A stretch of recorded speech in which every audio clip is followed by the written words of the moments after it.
Radio Alise Plus programmā skan ziņas bez robežām, studijā Juris Saukāns. Lielbritānijas valdība atvieglojusi Krievijas naftai noteiktās sankcijas. Trešajās valstīs ražotas reaktīvo dzinēju degvielas un dīzeļdegvielas imports tagad ir atļauts. Tirdzniecības licence stājās spēkā šodien uz nenoteiktu laiku. Licence gan nosaka, ka sankciju atbrīvojums tiks periodiski pārskatīts, ņemot vērā degvielas cenu pieaugumu, ko izraisa Hormūza šauruma slēgšana un kara darbība tuvajos austrumos. Vidējā cena par litru degvielas Lielbritānijā sasniegusi augstāko līmeni kopš 2022. gada decembra. Par sankciju atvieglošanu šonedēļ jau paziņoja ASV valdība.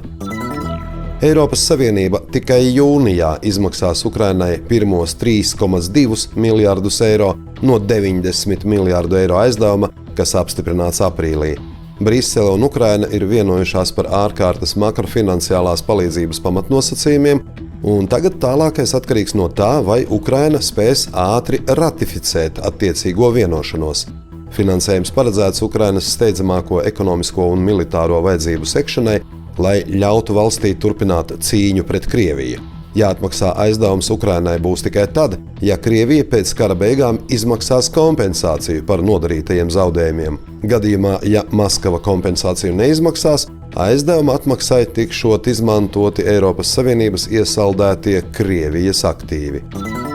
Amerikas Savienotās valstis varētu atsākt uzbrukumus Irānai, ja vien tuvākajās dienās netiks panākta vienošanās par ilgstošu noregulējumu.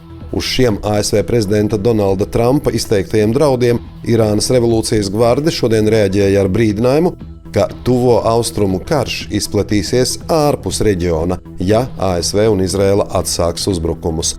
Abas puses pastiprinājušas draudus, vienlaikus gan apmainoties ar priekšlikumiem, kā izbēgt karu, kas ar ASV un Izraēlas triecieniem Irānai sākās 28. februārī. Kopš 8. aprīļa spēkā ir pamieris. Jaunā vienotība šodien piekrita piedalīties valdības veidošanā. Visticamāk, jaunajā valdībā būs apvienotais saraksts, Jaunā vienotība, Nacionālā apvienība un Zaļo un Zemnieku savienība, tādējādi iegūstot vajadzīgo balsu pārsvaru Saeimā. Ministru prezidenta amata kandidāts Andris Kulbergs pēc vakardienas sarunām ar Jaunās vienotības pārstāvjiem pauda, ka valdības veidošanas process ir būtiski pavirzījies uz priekšu un pat laban sarunās iesaistītas 4 partijas. Galvenie valdības darba principi, kas iezīmēti kopīgā rīcības dokumenta projektā – finanšu stabilitāte, drošība, fiskālā disciplīna un cīņa ar karteļiem.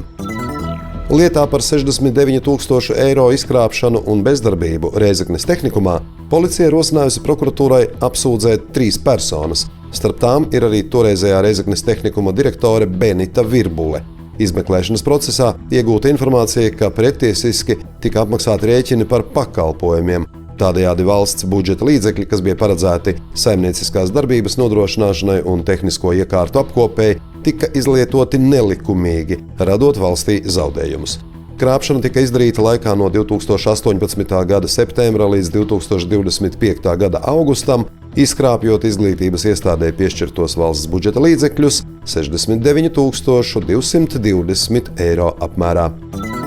Krāslavas, Ludzas un Reizeknes novados šorīt bija izsludināts iespējams gaisa telpas apdraudējums. Nacionālie bruņotie spēki ir pastiprinājuši pretgaisa aizsardzības spējas uz austrumu robežas, nosūtot papildus vienības. Aptuveni stundas laikā tika konstatēts, ka apdraudējums ir beidzies. Latvijas gaisa telpā ārvalsts droni netika konstatēti. Bija aktivizēti arī NATO Baltijas gaisa telpas patrulēšanas misijas iznīcinātāji, un virs Reizeknes notika sabiedroto lidaparātu zemais pārlidojums. Nākam piekdien, 29. maijā, uz pasākumu Daba un dvēsele Dubrovina parkā aicina Daugavpils pilsētas bērnu jaunatnes centrs Jaunība. Tā tiks atzīmēts mācību gada noslēgums un gaidāmā starptautiskā bērnu tiesība aizsardzības diena. No 3:00 dienā apmeklētāji varēs baudīt koncertu, piedalīties radošajās darbnīcās un apmeklēt skolēnu mācību uzņēmumu Tirdziņu. Parkā darbosies arī sadarbības partneru informatīvās un izglītojošās aktivitātes. Svētdien, 24. maijā, 15:00 stadionā Lokomotīva Jelgavas ielā 54 notiks Daugavpils Lokomotīva sacīkstes ar Gņezno komandu. Protams, komandai būs svarīgs līdzjutēju atbalsts tribīnēs, kas dod papildus impulsu cīņā par punktiem. Studijā bija Juris Saukāns, par Ziņu bez robežām satura atbilcijā Alise Plus projektu finansē Mediju atbalsta fonds no Latvijas valsts budžeta līdzekļiem.